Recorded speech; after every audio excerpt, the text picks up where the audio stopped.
Банковские счета таджиков арестованы, но там пусто. Министр образования заявил, что сотни студентов вузов добровольно пошли служить в армию.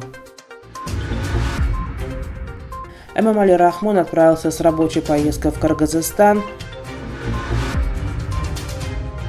10 суток ареста за свадебные гуляния. Банковские счета национального авиаперевозчика Таджикистана «Таджик Эйр» арестованы, сообщила служба исполнения при правительстве страны. Ведомство должно взыскать с авиакомпании $20 миллионов в пользу литовской компании Skyround Leasing. Шариф Нурзода, ответственный сотрудник службы исполнения при правительстве Таджикистана, сообщил журналистам 20 июля, что ведомство во исполнении решения Высшего экономического суда Таджикистана должно взыскать с Таджик Эйр $20 миллионов в пользу литовской компании. В рамках исполнения решения ВЭС все счета авиакомпании арестованы, отметил Нурзода.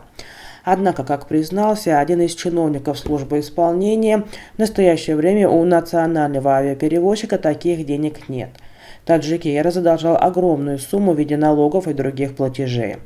Национальный авиаперевозчик должен первым делом погасить задолженность по зарплате сотрудников и долги перед налоговым комитетом, но денег у авиакомпании нет. Именно из-за отсутствия средств исполнения иска литовской компании несколько раз было отложено, сказал один из чиновников службы исполнения. ГУП Таджик Эйр приобрел в 2009 году в лизинг 2 самолета Boeing 737-500 у литовской компании Skyround Leasing. Сообщается, что национальный авиаперевозчик Таджикистана неправильно эксплуатировал самолеты, перестал платить ежемесячный платеж за аренду самолетов, а его представитель не явился в суд, на котором должен был отстаивать интересы компании в деле против Skyround Leasing. Сотни студентов вузов Таджикистана решили пойти в армию по собственному желанию в период весеннего призыва. Об этом сообщил министр образования и науки страны.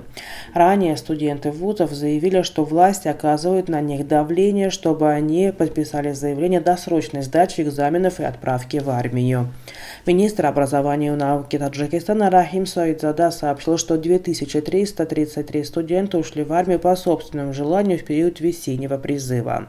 Как вы знаете, те, кто хотят работать в силовых структурах, обязаны прослужить в армии, отметил глава Миноборнауки на пресс-конференции в Душанбе 19 июля. В Таджикистане в 2020 году были внесены изменения в закон о воинской обязанности и военной службе, согласно которым все молодые люди, окончившие военные кадры при вузах, должны будут отслужить в армии в течение 1 года, чтобы получить офицерское звание и военный билет. В прошлом они получали офицерское звание после прохождения 40-дневных воинских сборов. Согласно изменениям в закон, помимо студентов бакалавриата, в армию призываются и студенты магистратуры. До сих пор эта категория студентов была освобождена от воинской службы. Сегодня утром президент Таджикистана Эмомали Рахмон отправился с рабочей поездкой в Кыргызстан. Там состоится консультативная встреча глав государств Центральной Азии. В поездке главу Таджикистана сопровождают министры иностранных дел, транспорта и другие официальные лица. 4-й саммит президентов стран Центральной Азии пройдет в городе Чолпон-Ата из Сыкульской области Кыргызстана. Ожидается, что президенты поговорят об укреплении взаимодействия по совместному реагированию на вызовы и угрозы региональной безопасности, обсудят перспективы расширения сотрудничества в целях обеспечения устойчивого экономического роста, наметят дальнейшее направление культурно-гуманитарного взаимодействия. Между тем, президенты Узбекистана Шавкат Мирзиёев и Казахстана Касым-Жомарт Токаев приехали в Кыргызстан еще накануне. 4 молодых людей арестованы на 10 суток после того, как погуляли на свадьбе своего друга или родственника. Как сообщили в пресс-центре управления МВД по городу Душанбе, житель столицы отправил в милицию видео и попросил принять законные меры в отношении нарушителей.